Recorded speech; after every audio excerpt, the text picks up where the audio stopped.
¿Quieres descubrir misterios? ¿Quieres entrar en la oscuridad de lo oculto? Todos los lunes de 7 a 9 de la tarde, traspasamos las barreras de la realidad en Los Misterios Nos Miran, en Ona de Sans Montjuïc. Presentado por Pablo López. Y no tengas miedo.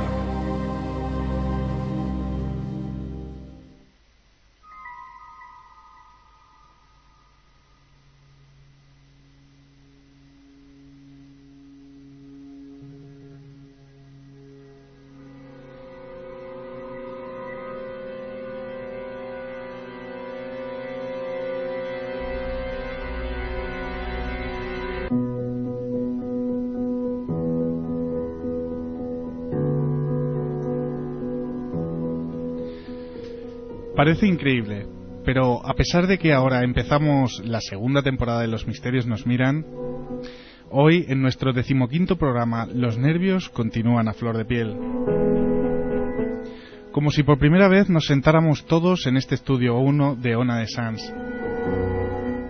Como si nunca antes me hubiera puesto delante de estos micrófonos para vosotros. Y es que la escalofriante cifra de casi más de 3.000 descargas entre los dos últimos programas hace que uno, por primera vez, se dé cuenta de que este programa, este inocente proyecto que iniciamos hace escasos 5 meses, aquí, en esta humilde radio, va tomando una forma y un sentido que jamás, pero jamás nos podíamos imaginar. Hace unas semanas que abandonamos el blog para entrar de lleno en el mundo de la web. Y ese blog va a morir con más de 7.000 visitantes únicos en tan solo un año de vida. Porque este mes se cumple su efeméride y lo hace dejando unos números que para mí son estratosféricos. Este mes de enero se cumple un año que iniciamos el proyecto, una apuesta personal que ahora se está llevando a cabo y que hace que cada semana realice uno de mis sueños más profundos: intentar hacer ver a la gente, a todos vosotros los que estáis conmigo y a las personas que durante unos minutos acompañan sus vidas con nuestras voces, que el misterio, el maravilloso mundo de lo desconocido es mucho más increíble de lo que nos podemos imaginar. Y para ello es para lo que hacemos con una ilusión tremenda este programa semana tras semana. Y el inicio de la segunda temporada no podía ser menos.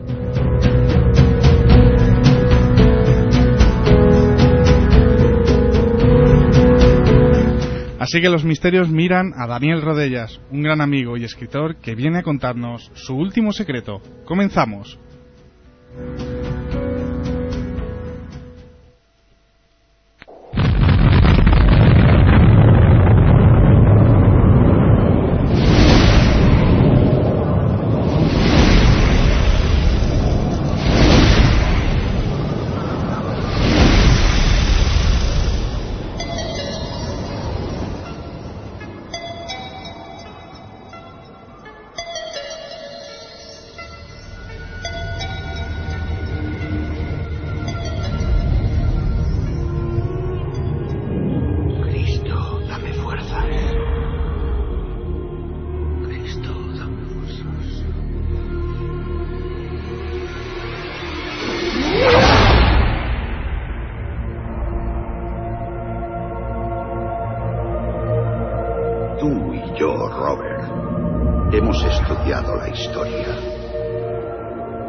Desde siempre, para proteger un secreto tan poderoso que si se revelara demoraría los cimientos del género humano.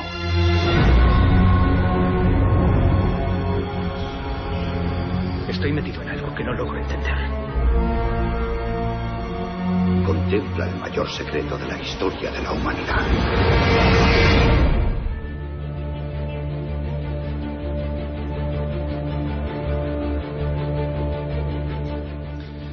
Como ya hemos venido anunciando a lo largo de la semana, hoy viene un buen amigo a vernos aquí a Ona de Sans. Daniel Rodellas, que ya tuvimos el honor de tenerlo aquí en el conocido especial de la Noche de los Difuntos y que hoy viene a explicarnos un poco de qué trata su nuevo libro, El Último Secreto. Pero antes de presentaros a Daniel y al resto de colaboradores que siempre están conmigo en Los Misterios, vamos a explicar a grandes rasgos quién es Daniel Rodellas.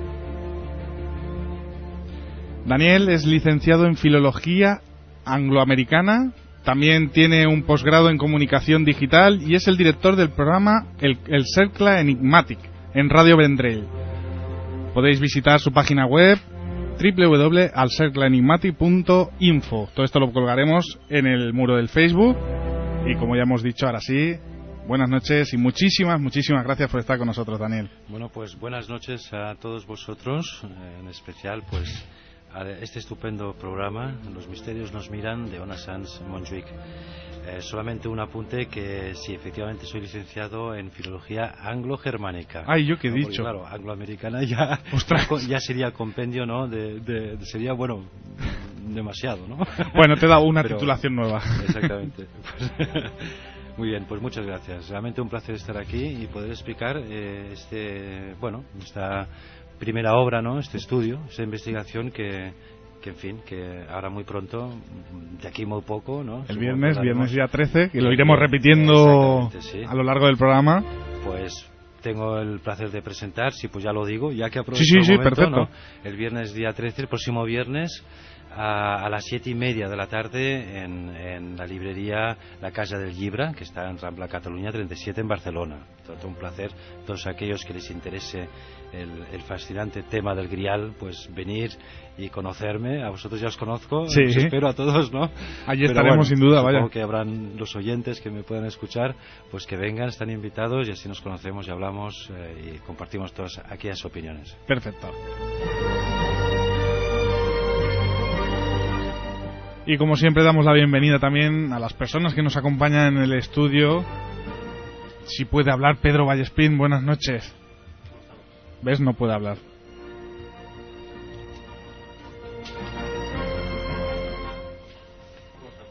Nada, no quiere que te escuchen, Pedro. ¿Prueba? A ver, ahora. Oh, se hizo la voz. Escucho mi voz. ¿Cómo estás, Pedro? Bien. No, contento por el día de hoy. ¿Sí? Por volver otra vez a los misterios y sobre todo por hablar de este libro.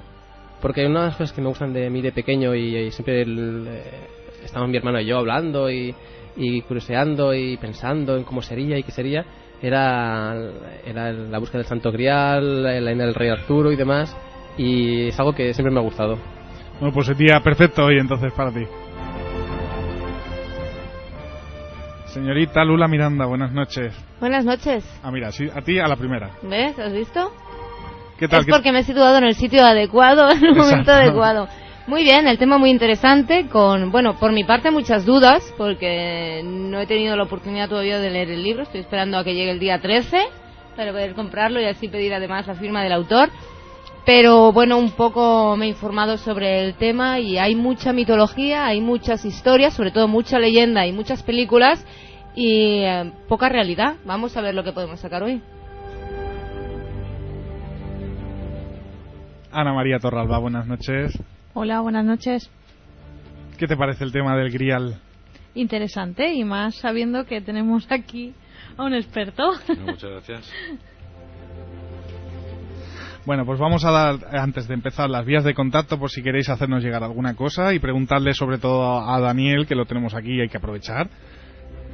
Ya sabéis, nuestro email, misterios@onaesans.com, y también podéis visitar la web www.losmisteriosnosmiran.com, en el grupo del Facebook, bueno, en la página mejor dicho, Los Misterios Nos Miran. Acordaros que Nos Miran va todo junto.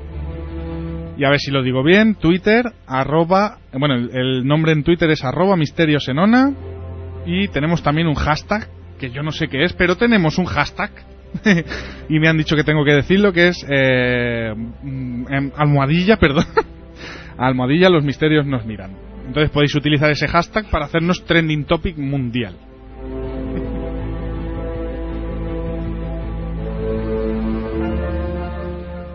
Y ahora sí, vamos a hablar de lo importante, lo realmente importante, que es el libro El Último Secreto, que en realidad se llama, a ver si me sé el título completo, o prefieres decirlo tú, Daniel. Sí, que ningún problema. Mira, se llama El Último Secreto, ¿no? Lo que pasa es que como yo he estudiado, bueno, por culpa, ¿no?, de este libro, he tenido que leerme muchos libros antiguos y me hacía gracia porque normalmente los libros antiguos a veces muchos de ellos tienen un nombre muy largo. Pero bueno, yo quería en realidad señalar dos aspectos, ¿no? Bueno, el título es Historia extraordinaria y simbólica de la Copa del Maná y del fin del mundo. Por eso quería puntualizar pues que es una historia extraordinaria y simbólica, ¿no?, pero evidentemente basado en hechos históricos. Me ha pillado que le estaba haciendo una foto. Bueno, pues yo creo que la pregunta... Mira, tenemos aquí a Guillem, que no ha dicho nada. El fotógrafo. Sí. ¿Qué te parece el tema, Guillem? Guillem es el que no conoce absolutamente nada, ¿eh? Por ahora no diré nada. Vale. Bueno, pues yo creo que la pregunta es obligada. Lo primero de todo, para las personas que no conozcan a Daniel, yo creo que un poco... Bueno, explicar por qué te metes en este embrollo, ¿no?, por decirlo de alguna manera, porque en realidad el libro se trata de la búsqueda del Santo Grial. Sí, efectivamente, ¿no? En cualquiera de sus vertientes, claro. Te voy a mirar de contestar o contestaros porque sí. Ya desde joven, por cuestiones ya familiares, digamos, pues siempre he estado muy interesado en la historia, sobre todo en la historia antigua. Y el tema del Grial, pues porque de alguna manera puedo decir que casi me he zampado, diciéndolo así entre comillas, todos los libros que existen, tanto, no todos los libros que existen, pero bueno, la gran mayoría de los libros que existen o que se han editado en la península ibérica y también los de fuera, con sus respectivas teorías. Pero, de hecho, aunque sorprendente, yo lo que he buscado siempre es el Grial, es decir, mirar de descubrir qué era y dónde estaba. Este sería uno de los objetivos de mi investigación, porque de hecho se ha especulado mucho sobre este tema del Grial. Existen, debido a su antigüedad y a la evolución histórica, muchas interpretaciones. Todos conocéis, por ejemplo, pues una de las más famosas que han habido hasta hace poco, que es el de la descendencia de Jesús, de Jesús y por tanto de María Magdalena. Pero han habido otras, ¿no? Y uno, cuando lo va investigando y va hacia atrás, se da cuenta, o es lo que resumiría el aspecto del último secreto, este título así que parece un poco misterioso, ¿no? Pues realmente, basándome en la historia, interpretar que el Grial es mucho más antiguo o es anterior a la Última Cena. Esta sería una de las primeras interpretaciones, ¿no? Por tanto, bueno, eso ha ido viniendo con la investigación. Desde hace años he estado investigando, he estado interpretando. Claro, evidentemente existen las pruebas históricas, pero también existen las interpretaciones personales. O sea, Daniel, lo primero que descartamos es el copón bendito, por decirlo de alguna manera, ¿no? De la Última Cena. Aquello que coge el cáliz sagrado, que es lo que nosotros entendemos como Santo Grial, ¿no? Bueno, como en teoría te dan a entender que el Santo Grial es aquella copa de vino que cogió Cristo en la Última Cena. Sí, yo lo que quisiera recalcar es que el Grial ha sido muchas cosas en la historia, ¿no? Entonces, efectivamente, fue esa copa, pero fue también otras cosas y tiene una explicación lógica e histórica, ¿no? Es a lo que me refiero. Pero bueno, ha sido muchas cosas. O sea, no solo copas, o sea, no solo una copa, ha sido más cosas que una copa. O sea, cuando dicen el Santo Grial siempre se habla de que si la copa, de si la sangre, que si no sé qué, o a veces se decía el Santo Grial y no se refería a la copa sino a una persona en concreto y tal. ¿Es eso lo que te refieres cuando dices otras cosas? Que no solo ha sido una copa. Santo Grial es sangre real, de alguna manera, ¿no? Es como lo que comentabas antes de la descendencia de Jesús con María Magdalena, que lo comentaban, que era más que nada el descendiente directo de esa unión. Bueno, realmente es un tema muy complicado, porque estas preguntas que me estáis haciendo tienen una larga explicación cada una, ¿no? Empezamos por ti. Mira, el Grial simbólicamente contiene la sangre de Cristo. Entonces, bueno, lo que hay que entender es que, vamos a ver, el Grial por sí solo no existiría si no hubiera un ritual en su entorno. Esa es una de las primeras ideas que se manifiestan. Tanto cuando uno habla, porque claro, podemos hablar del capítulo de la Última Cena. Fijaros que la Última Cena, en los ciclos artúricos o en los ciclos griálicos que existen en la Edad Media, de lo único que se habla es de la Última Cena. No se habla de nada más de la vida, digamos, de Jesús de Nazaret. Solamente se habla de la Última Cena, porque es lo único importante en los ciclos artúricos, a lo que se refiere en los libros, ¿no? Se habla de la Última Cena, se reproduce una mesa similar con un grial que nadie sabe exactamente qué es, y además aparece una mujer que es la que llaman la portadora del grial. Esto se ha interpretado más tarde como la portadora del grial, si lo entendemos como que estaba embarazada, tal como tenemos luego leyendas, efectivamente pues aquí encajaría. Lo que ocurre, que yo no niego esta teoría, yo, ojo que como he dicho antes, el grial ha sido muchas cosas, ¿no? Y pudo haber, todo esto tiene base histórica, pero en realidad es como la lanza de Longino, la lanza que punzó el costado de Cristo, ¿no? Por tanto, son objetos de poder, objetos antiguos, que estaban relacionados con la sangre. La sangre es fundamental, ¿no? Y ahí tengo que decir que, evidentemente, todo esto, a pesar de que está en la escatología cristiana, o católica en este caso, pero sobre todo cristiana, no tenemos que perder de vista que Jesús era judío, y que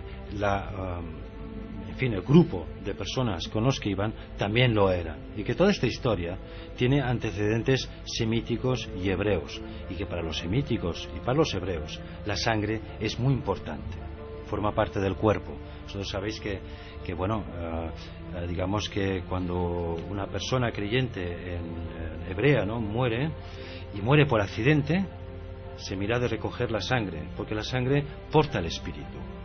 De ahí nacería en los textos gnósticos el hecho que encontrados en Egipto y por ahí que se han ido sacando, y de hecho en los que se basan los ciclos griálicos. Estos textos gnósticos son los que interpretarían precisamente esto. La sangre es muy importante.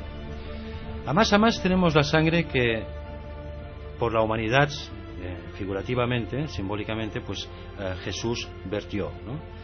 Bueno, ahí hay muchas historias, ¿no? Esa sería la primera explicación de por qué el grial está ligado con la sangre. Pero está ligado con la sangre y está ligado con un ritual.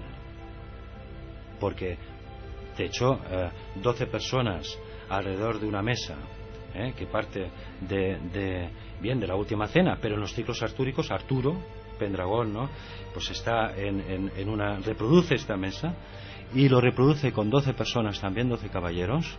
Existía el asiento peligroso que se llamaba, que ahí no se quería sentar nadie porque daba yuyu, ¿no? En el sentido de que ese asiento era reservado solamente para Dios, ¿no? Entonces, claro, no se podía sentar nadie. Entonces, total, eran 13, que es un número también místico, ¿no? Entonces tenemos 12, 13, estos dos números son muy importantes en toda la historia. Y reproduce esto en los ciclos artúricos. Narran cómo sale una mujer, ¿no?, cuando sale, que sostiene el grial, y entonces existe un aroma en particular, un aroma en concreto. Todo esto parece un poco paranormal, pero la descripción real que nos aporta toda esta documentación nos viene a decir, primero, que una mujer dentro de la Iglesia Católica reproduciendo este ritual, pues no tendría que estar, porque estaba prohibido en la Edad Media, ¿no?, que las mujeres participaran en esto. Por tanto, ya observamos cómo es desde un punto de vista esotérico, pero también podría ser desde un punto de vista histórico, ¿no? Histórico, porque antes del capítulo de la Última Cena existieron otros rituales vinculados al grial, y en muchos de ellos se utilizaron una copa. Entonces, este es un primer apunte. Y la verdad es que no me acuerdo lo que me preguntaste tú, Lula. Lo de el Santo Grial, que es un poco lo de que comentabas antes de la descendencia directa de Jesús con María Magdalena, porque el Santo Grial es sangre real y en verdad lo que de alguna manera se defendía o se intentaba ocultar era la descendencia directa de Jesús. Bueno, en el tema de María Magdalena, yo evidentemente sé que hay, y lo explico en el libro, ¿no? Es muy importante históricamente. Aparece en varios libros históricos, sobre todo hebreos, en la Torá. Sangre real es una interpretación medievalista, no nos hemos de olvidar, porque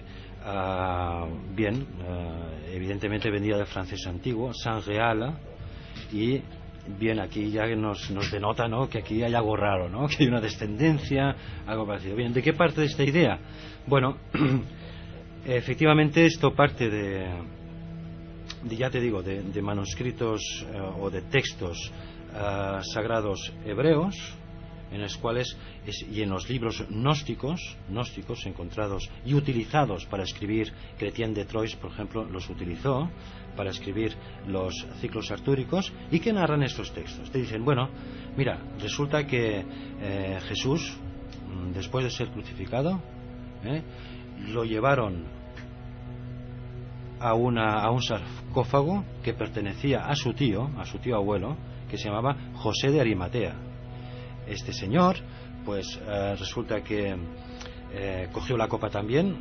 En los evangelios tener en cuenta de que nunca hablan del sangrial ni una copa especial. Es muy difícil encontrar referencias a esa copa. Simplemente dicen una copa. Cogió una copa en la última cena.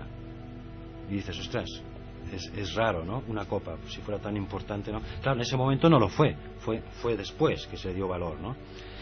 Bien, entonces, pues bueno, cogió esta copa. Resulta que, al modo de los egipcios antiguos, no hay que olvidar que los hebreos, o esta parte de los hebreos, según los evangelios, procedía de Egipto, habían sido esclavos ahí, y tenían la costumbre de guardar esa copa en un pequeño receptáculo, unos objetos que habían pertenecido al difunto, en este caso, ¿no? Es la costumbre. Y bien, y con que he explicado antes de la sangre, que es muy importante, pues claro, todo esto dentro de la simbología es fácil de interpretar. Guardaron esta sangre y luego, bien, ahí con el cuerpo no sabemos desapareció, ¿no? Desapareció. Pero lo que sí dicen los evangelios y los documentos que se pueden encontrar es que, bueno, José de Arimatea era un comerciante, y además era un comerciante muy rico, y él hacía la ruta del zinc, que iba desde Jerusalén, bueno, desde las costas de Jaffa hasta en Palestina, hasta Inglaterra, al sur de Inglaterra, porque ahí se han descubierto, no hace muchos años, pues unas minas de este mineral, y además se han descubierto grabatos fenicios. Por tanto, con que eran fenicios, eran hebreos cananeos fenicios, pues se interpretan de que José de Arimatea pues estuvo ahí. Bueno, pudo ser, ¿no? Y habían dos rutas, una que iba por el Mediterráneo, atravesaba el estrecho de Gibraltar hasta Inglaterra. Esta era la más peligrosa porque había muchos piratas en aquella época, y la otra pues iba a parar al sur de Francia, porque ahí había un núcleo judío importante, al sur de Francia, ¿no? Y entonces, bueno, claro, ligando cabos y por otras informaciones, es fácil suponer, además lo dice, que partieron en un barco con María Magdalena y otras personas hacia el sur de Francia. Y este sería uno de los fundamentos principales de la teoría de María Magdalena y de la Sangre Real. Claro, aquí yo conozco a un amigo mío, José Luis Jiménez, que es un experto en esto, y él pues tiene toda la razón. Aquí el grial en ese momento puede ser esto, es decir, aquí yo no tengo nada que decir, es decir, contra esta teoría. Hay elementos simbólicos e históricos para creerlo. De hecho, os explicaré otro caso. Si no es esto, que puede ser, evidentemente, pues podría ser también que históricamente, cuando Jesús desapareció, Los únicos con derecho a fundar la iglesia cristiana fueron los descendientes de Jesús. Eso la mayoría de la gente no se lo han dicho, no se lo han explicado. Pero esto fue así hasta el año 200 al 300 después de Cristo. Fueron los descendientes de Jesús, que se llamaban los Desposini, los que eran los líderes de la iglesia de Jesús, y eran hebreos. Ellos hacían lo del Sabbat, en fin, una serie de cosas, ¿no? Y fue luego cuando la iglesia, digamos, central estaba en Jerusalén. Fue luego, a partir del año 300, cuando se cambió en Roma, ¿no? Y fue cuando tuvieron órdenes, o sea, los amenazaron realmente de que no podía ser, de que tenían que seguir la línea paulina, es decir, la de Pablo. La de Pablo. Por tanto, existen dos iglesias en este momento, ¿no? La que funciona, que ellos mismos se autodominaban, los descendientes de Jesús, y los de Pablo. Y bueno, y entonces hubo aquí un papa que se llamaba Silvestre I, que mandó un ejército, y los persiguió. Y en este momento desaparecieron. Los Desposini desaparecieron. Bueno, ¿dónde se fueron? Seguramente al norte de África y a Europa. Europa era un lugar en donde todos los que estaban perseguidos normalmente huían, por algún motivo sería, ¿no? Hay varios motivos históricos. Pero bueno, se supone que se fueron, o una parte pudo ir a Europa, y de repente nos encontramos con la invasión de los francos en Europa, ¿no? La llegada de los merovingios, que eran descendientes de Merovec, que eran francos, pero eran francos salios. Habían varios tipos de francos, ¿no? Eran francos salios. Y ellos tenían figuras como Childerico o Clovis I, fundador de la monarquía franca. Bien, entonces, ¿qué quiero decir con esto? Que, bueno, sin ir más lejos, en la tumba de Clovis I se encontraron o se hallan pentagramas, se hallan bolas de cristal. El pelo de los merovingios solía ser muy largo, eran pelirrojos la mayoría de ellos, ¿no? Pelirrojos, y tenían el pelo muy largo, y no se lo querían cortar porque entendían que eso les quitaba poder, fuerza. ¿No suena eso a nada? A la leyenda de Sansón, sí. Que es hebrea. Es en muchas leyendas y en muchas tribus o en muchas religiones y demás, el tema del pelo, de no cortárselo, forma parte de eso, de la fuerza, del ser. Cuanto más largo, quiere decir que más honor, más dinastía, más... Efectivamente, sí. Es un tema histórico que a ver, ha quedado muchas veces en la simbología, pero es un tema real, ¿no? Entonces, pues bueno, esto es evidente, tiene conexión con los mitos también, porque los antiguos hebreos tampoco se lo cortaban el pelo, ¿no? Porque como Sansón, ¿no? Que se quitaba el poder. Y los francos salios, ostras, estamos hablando de hace muchos años, pero adoraban a Diana, a la diosa Diana. Eso no hay que olvidarlo. Y además adoraban a un dios con forma de pez. Bien, esto son detalles, son símbolos. Por eso hablo en el libro de simbología, ¿no? Son símbolos, ¿no? Y es muy probable también que al mismo tiempo, pues estos Desposini se unieran, como ellos se autodenominaban ellos mismos herederos y, en fin, de una dinastía davídica, una dinastía real. Y por eso se mezclaron con los reyes merovingios. Y de ahí también saldría. Una cosa no quita la otra, simplemente que esto es un hecho histórico, y un hecho histórico casi comprobado, ¿no? Estás escuchando Los Misterios nos miran, en Ona de Sans Montjuïc. Entra sin miedo. Digo, una inquietud que tengo respecto a cuando la iglesia estaba en Lyon. Si los primeros, o sea, bueno, la iglesia, el papado, antes de que hubiera esa reyerta entre Roma y Lyon,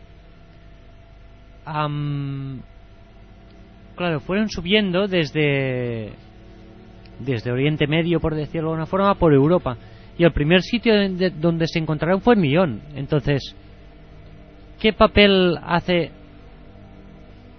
esto o sea, la iglesia en Lyon con toda la historia? O sea, por ahora solo se ha hablado de la iglesia romana de Sí, lo que pasa es que esto, ahora me estás hablando de otro capítulo que hay... es un capítulo distinto y distinto, ¿no? Por eso... Y claro, yo el tema del papado, cuando se cambió fue bastante...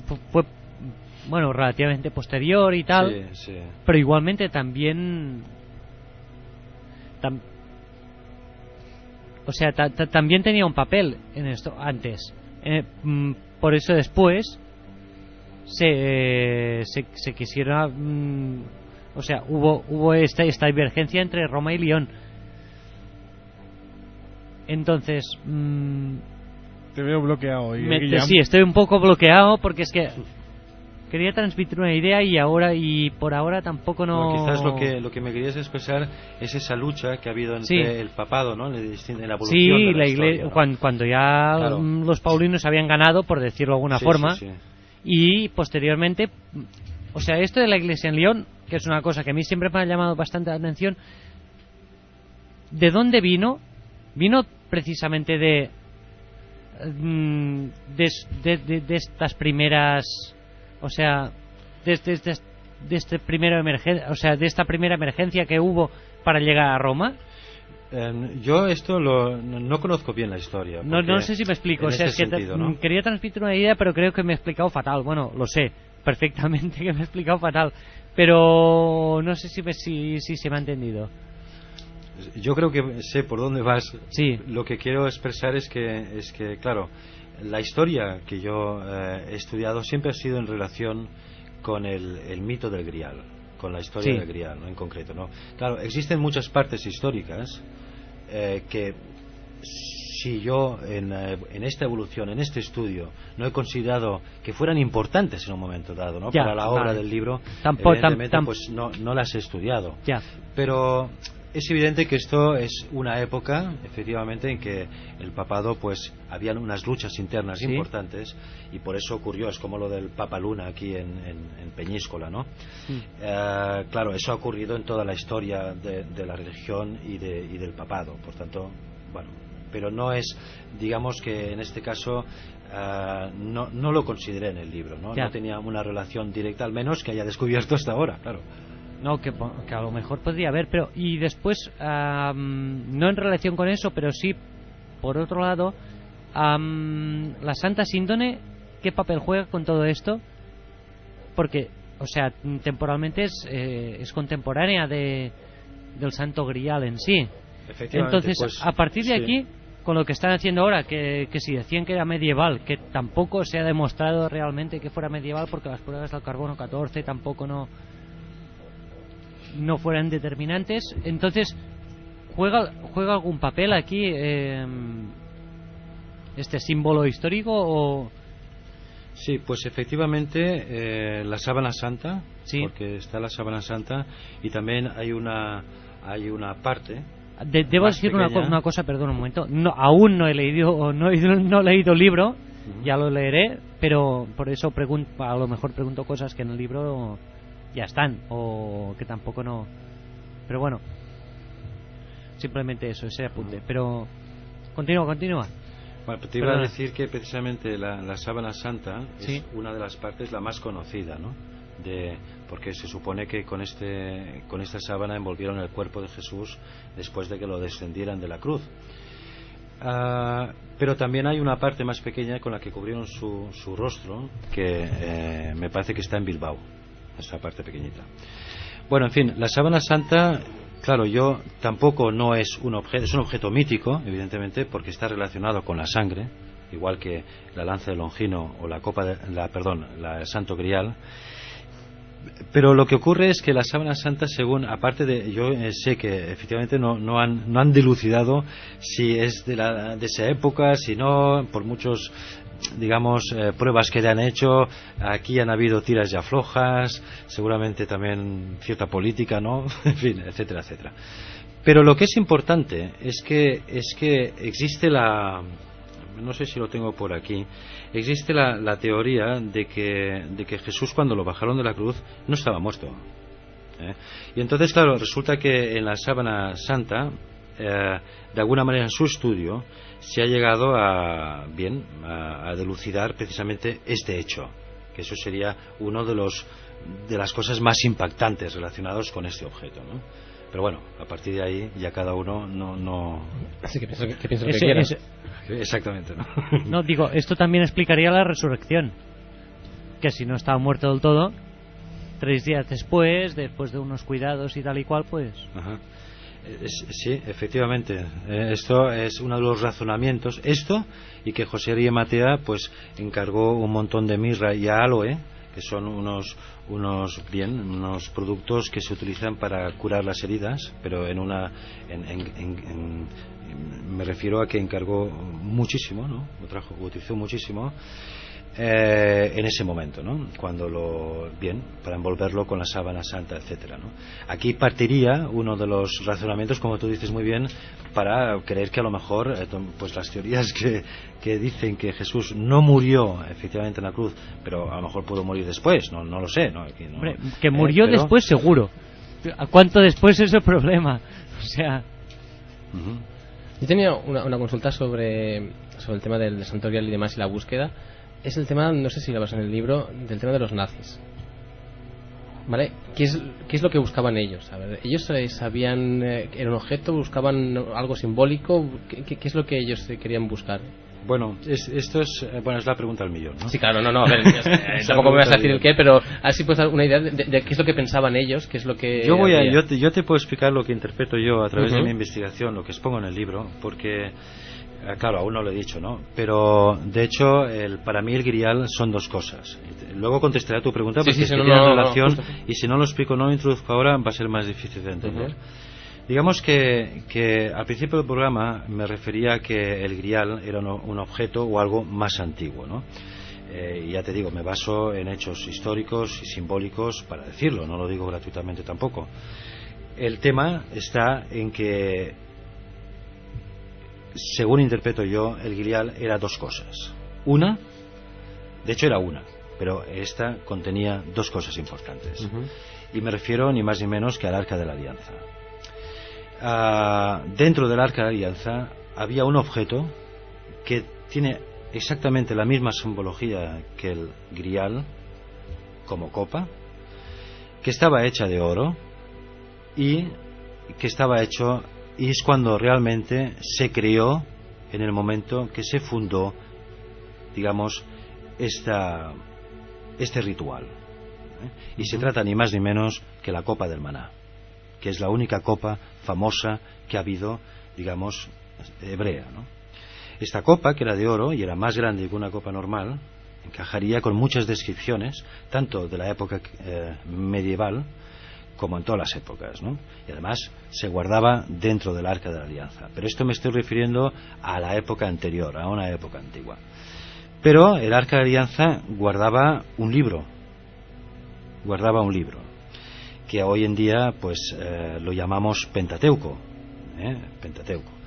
Pero bien, claro, hay que entender que el Pentateuco fue reescrito, digamos, a partir del siglo IV.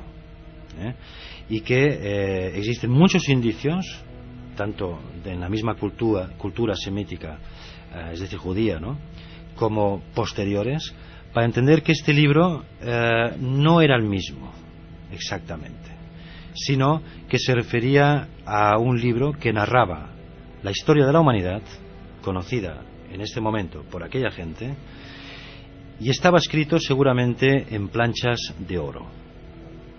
Lo más probable. Podría ser en piedra, como nos dice bien el Antiguo Testamento, pero pudiera ser que fuera escrito en planchas de oro.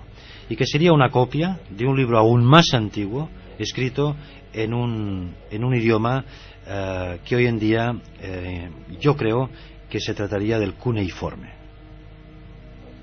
¿De acuerdo? Entonces, con esta idea, y además este libro explicaría la historia en un periodo histórico muy importante, que es la laguna histórica que tenemos, que sería lo que ocurrió antes y después de una barrera simbólica e histórica que hemos venido a llamar el diluvio universal. Y por eso es tan importante, por eso fue tan importante y por eso fue perseguida. Entonces, claro, los nazis, que buscaron Los nazis yo creo que no sabían muy bien lo que era el Grial. ¿Que lo buscaron? No hay dudas. Como locos, además. Pero los nazis, digamos, los historiadores nazis, ¿no? Sí, claro. Porque eran historiadores y muy importantes, eso no hay que olvidarlo, dentro del nazismo, dentro de esta organización que se creó llamada la ANNERV, que tenía más de 50, digamos, oficinas distintas. Pues lo que ellos buscaban era, claro, evidentemente ellos lo que hacían era una parte grande, tergiversar la historia para moldarla a su propio, para crear un propio origen de su mito, ¿no? De lo cual esto evidentemente nadie va a estar de acuerdo. Pero en el camino hicieron muchos descubrimientos, como descubrimientos tecnológicos también hicieron, ¿no? Eso es otro tema, pero en el camino hicieron muchos, ¿no? Entre ellos se dieron cuenta de que el Grial era muy antiguo y que en realidad de lo que se trataba era de descubrir el origen de la humanidad.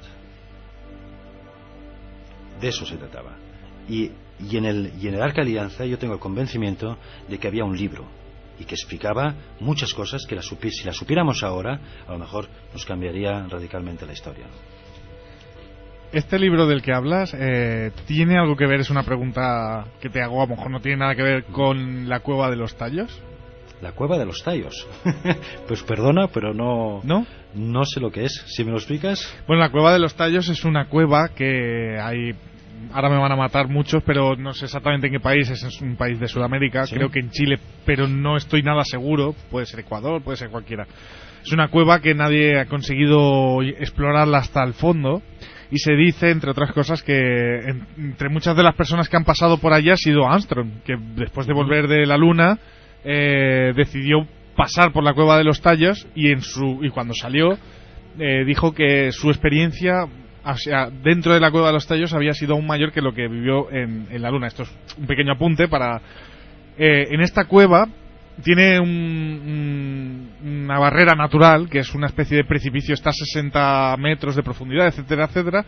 Vas entrando y aparte de la falta de oxígeno y muchas cosas, cuando ya llevas unos kilómetros hacia adentro, hay un precipicio muy grande que no son capaces de pasar. Y cuenta la historia, leyenda o gente de allí que allí habían unas planchas de oro con este tipo de escritura, que si quieres comentar qué tipo de escritura es la que has comentado. Para que efectivamente, mira, te voy a dar una avanzadilla de una investigación que estoy investigando ahora. Pero claro, el problema de cuando tú vas para atrás estudiando todos estos mitos y hechos históricos, te das cuenta de que digamos, el concepto de civilizaciones o de pueblos aislados, sí, tal como hoy en día la historia nos hace interpretar, sería un concepto del que no estoy en absoluto de acuerdo. Es decir, la existencia de símbolos, de similitudes entre hechos históricos y símbolos sobre todo, ¿no? Alrededor del mundo nos harían creer que más allá del intercambio cultural a través del comercio y de las guerras que han podido haber, de hecho había muchos lugares del mundo que compartían esa cultura, y cuando digo compartían quiero decir que tenían un origen común. Yo estoy convencido, por ejemplo, de que copias de ese libro, es decir, no es algo exclusivo de los hebreos. Las hay repartidas. Las habían repartidas exactamente en varios puntos del mundo. Una de ellas estaba en América y la otra estaba en las Islas Canarias. Vale. Pues esta era un poco la pregunta. No es la Cueva de los Tallos, pero sí puede ser, basándonos en lo que dices, de que hubiera una copia de este libro, porque además estaba tallado como tú comentas y estaba en planchas de oro. Nadie lo ha visto, entre comillas, nadie lo ha visto, porque se dice que aquellas copias están en un lugar... Uy, me ha saltado la música que no era, perdón. Ya. En un lugar concreto. En un lugar concreto, y entre otros, aparte de Armstrong, también dicen que Eric von Daniken fue uno de los que ha podido verlas, yo no lo sé, pero y en base a estas planchas ha escrito muchos de sus libros. Entonces por eso te preguntaba si tenían alguna relación la Cueva de los Tallos, pero bueno, si comentas, yo creo también, como bueno, tú lo sabrás mejor, evidentemente lo que dices es que esta creencia, no, este credo, lo que, o sea, ¿cómo se dice? Que sí, lo que la gente sabe, o sea, esta cultura pues ha sido común, y también se dice que estas planchas tienen mucha relación con los sumerios. Sí, efectivamente, ¿no? Es decir, compartirían, sería la idea. Yo, claro, la cueva esta en realidad no la conozco. Pues es muy interesante, te la recomiendo. Pero ya que lo dices, lo voy a estudiar y con mucha atención. Seguro porque, que te gusta, de verdad. Me da la sensación de que debe haber una conexión importante. No, además yo te he hecho un resumen muy mal hecho, porque tampoco te conozco al detalle, pero contra más investigas sobre esta cueva, descubren cada vez cosas más interesantes. A ver, yo tenía otra duda más, que me parece que te la comenté en su día, en el especial que hicimos aquí en el Día de los Muertos, que era el tema de... A ver, yo no creo en Dios, en religiones, ni demás, con lo cual el tema del Santo Grial, aunque me apasiona desde pequeño, porque siempre me ha gustado el tema, hacerlo, o sea, creer en él y tener la certeza de que está y que existe y demás, es como darle el voto a que tienen razón los cristianos y demás religiones. Entonces, claro, estoy un poco en este punto de sí que está, porque hay datos que lo afirman, pero entonces toda la religión y todo el tema de Dios y demás también tendría que estar. Entonces, claro, es un poco... Todo es mitología, todo simplemente son historias y está todo junto, y el Grial simplemente está en simbología y en mitología, o hay algo más. Sí, no, es una pregunta muy complicada, porque tampoco quiero convencer a nadie de la esencia de Dios. No es eso. No, yo ahí no voy a entrar, esto ya es otro tema. Yo lo que estoy aquí pues expresando un poco la idea del objeto en sí, ¿no? De lo que era relacionado con nuestra propia historia. Pero bueno, es claro, el Grial como objeto se ha buscado mucho. Ya en la Edad Media pues hay muchos griales, hay uno en Valencia, hay uno en Francia, hay uno en Génova, yo estos los he visto todos, ¿no? Pero claro, yo creo que hasta ellos mismos saben que estos no son los griales auténticos. También hay uno en Viena que se llevó precisamente Hitler, ¿no? Ordenó enviar, igual que la lanza de la supuesta lanza de Longiro, ¿no? Que está en un museo ahí. Bueno, claro, esto, la parte ya más, digamos, de la creencia, de la fe, aquí yo no me voy a poner. Claro, no. Cada uno cree lo que ha de creer, o lo que siente su corazón, o etcétera, ¿no? Ahora bien, una cosa es lo que uno cree, y una cosa, yo aquí hablo de hechos históricos. Justo. De hechos históricos. Porque uno puede decir, bueno, es que todo es simbología. No, ni mucho menos. El problema de todo esto, ¿sabes cuál es? El problema de todo esto es que durante toda la historia han habido personas muy importantes, mucho más de lo que la gente se cree, y estoy hablando de reyes, de generales, pero personajes reales, sacerdotes, aventureros, en toda la historia, es que no para, que lo único que han querido en su vida es encontrar el Grial. Si fuera una tontería, toda esta gente que tiene mucho más, digamos, recursos que nosotros, que tiene mucho más dinero que nosotros, y poder, evidentemente, ¿para qué lo iba a buscar? ¿Que son tontos? Esta es la pregunta que nos hemos de hacer. Que esto no parece un cuento chino, digamos, ¿no? Sino que existe algo ahí. Y además existe algo, porque claro, si fuera una copa, ¿qué importancia tendría? De acuerdo, es la copa de la última cena, es una copa sagrada. Bueno, pero ya está, porque en realidad lo que cuenta no es la copa, sino que es la Eucaristía. Eso es lo importante. Claro, entonces, pero claro, ¿y si no es una copa? ¿Y si es algo muy especial, diferente, que puede modificar la realidad histórica? Esa es la pregunta que me tiene. La pregunta que yo tengo en este caso, y basándonos en eso, es ¿a qué protegían los templarios? ¿A quién protegían? Bueno, la pregunta entre otras muchas cosas, a la riqueza, etcétera, pero los templarios son creados, la Orden del Temple es creada para proteger, entre otras cosas, al San Grial. ¿Qué es este San Grial? Porque seguimos con lo mismo, claro, basándonos en que no creemos, o no creemos, sino no es una copa, no es la copa como dice de la última cena, sino va mucho más allá. ¿Crees que era la descendencia de Jesús lo que protegían o crees que era la continuación del Arca de la Alianza y aquellos libros que comentas? No, a ver, yo claro, no podía darte una respuesta exacta con esto, ¿no? Me parece que nadie la tiene, solo ellos. No, claro, evidente. Pero lo que yo pienso es que los cistercienses ya sabían lo que era el Grial. Y en realidad crearon es decir, yo tengo el convencimiento que, a pesar de que ya sé que mucha gente se me va a poner en contra, porque a ver, ya no son pruebas tanto históricas que aparezcan en libros, pero sí que existen muchas pistas, como te diría yo, muchas coincidencias, ¿no? Ya sabemos que cuando existen muchas coincidencias, al final la cosa parece pues que descartas la teoría de la coincidencia, ¿no? Y dices, no, aquí había algo, ¿no? Yo tengo la creencia de que los templarios no se llamaban templarios, pero existían antes de ser templarios. Es decir, ellos ya existían como una mena de... como grupo, vaya, grupo, sí. Y que además poseían el Grial. O parte de él. Y que lo que hicieron luego es, en la primera cruzada y en la conquista de Jerusalén, lo que hicieron es reproducir la última cena en un lugar de Palestina,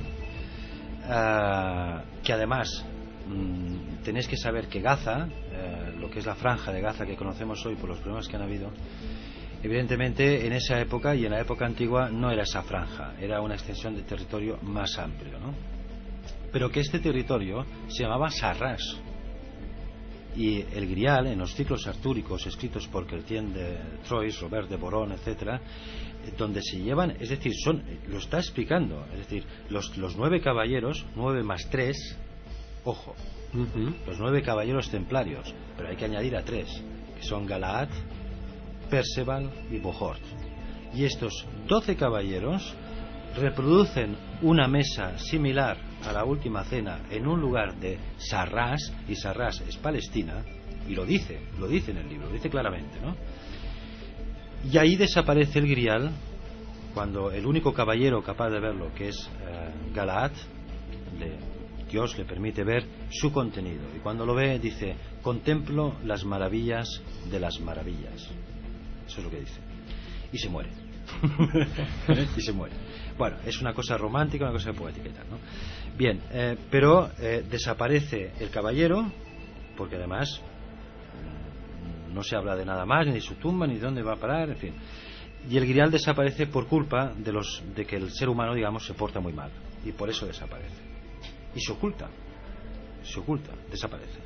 Y es ahí donde nace el misterio. Y es ahí donde realmente, eso claro, ocurrió antes de escribir los ciclos artúricos, pero es ahí donde hay un boom de los ciclos artúricos, que además el que lo primero escribe es Chrétien de Troyes, que es cristiano de Troyes, cristiano de Troyas, es decir, un apodo, porque en realidad era judío, era un judío convertido al cristianismo, y por eso se llamaba así, cristiano de Troyes, porque toda esta historia nace en la ciudad de Troya. Fíjate tú, qué coincidencia. La única ciudad en el mundo que lleva este nombre realmente.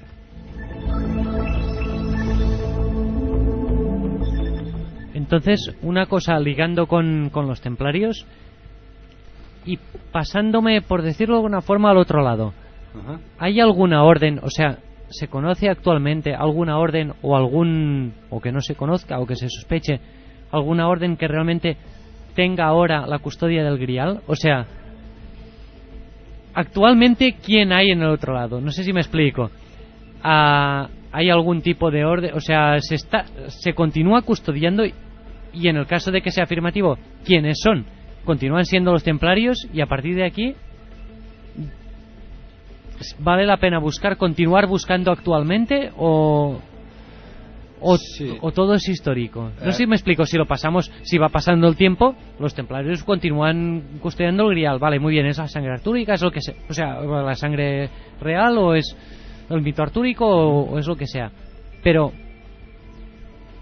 lo continúan custodiando ahora actualmente, continúa siendo así, y en ese caso, y si no es así, si es así, ¿quiénes son? Y si no es así, ¿Cuándo se ha perdido esto? Bueno, vamos a ver. Primero, los templarios, claro, los templarios sean los templarios, sea quien los sea. templarios de esa época ya no existen. Eso hay que tenerlo en cuenta. Los grupos templarios que hay ahora, con todo el respeto,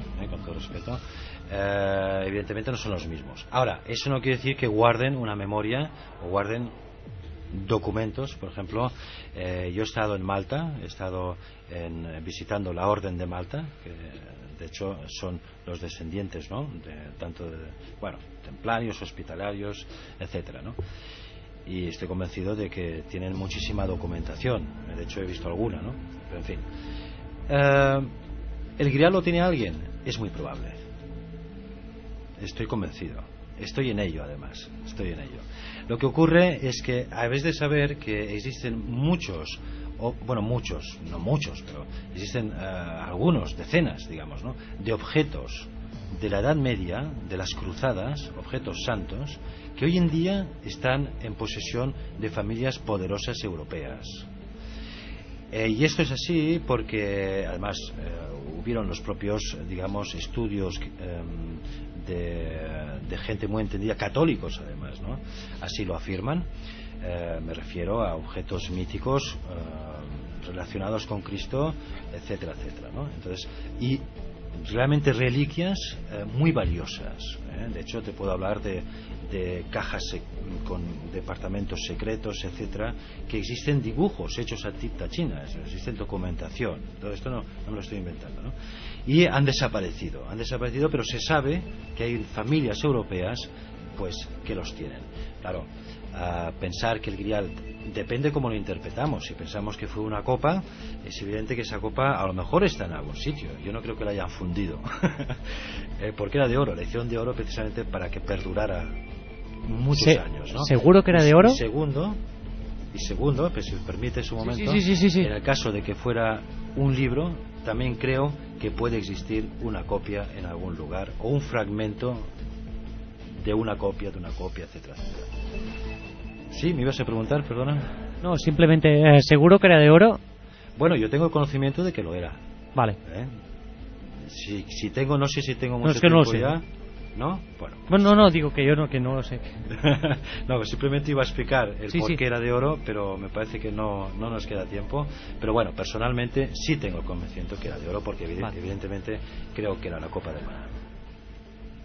Pues me gustaría lanzar un saludo muy cariñoso a todos los amigos que nos siguen en Los Misterios Nos Miran, que es un programa terriblemente recomendable. Hay que decirlo, hecho con mucho cariño, con mucha sapiencia y desde luego con el corazón, que es como se tienen que hacer estas cosas, que si no, nunca vas a salir adelante.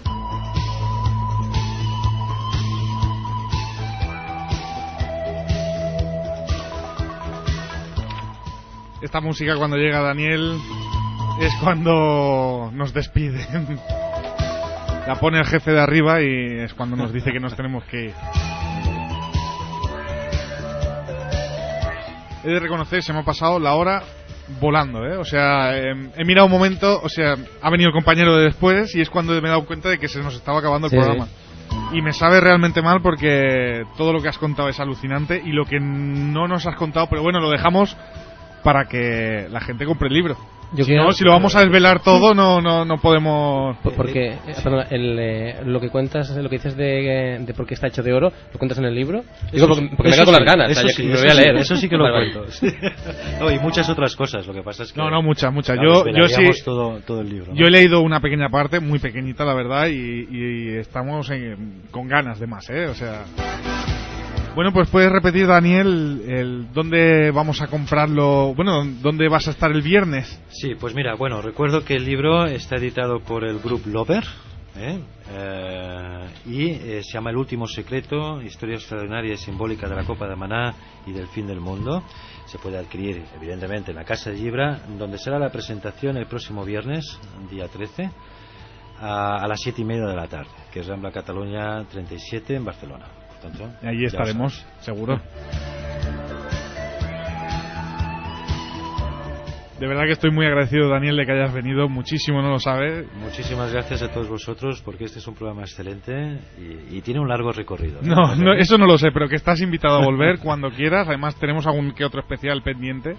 Porque al final no hicimos el de Egipto y queríamos contar contigo. No se pudo, pero como no lo hemos hecho, estás invitado aquí públicamente para que lo sepas. Muchísimas gracias.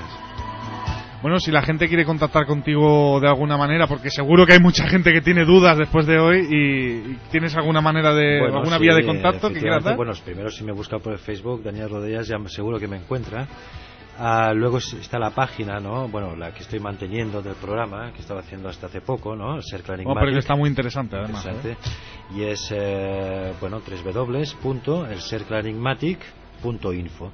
Y si quiere contactar conmigo, pues el email es cercla.enigmatic@hotmail.com, y así podemos pues compartir las ideas.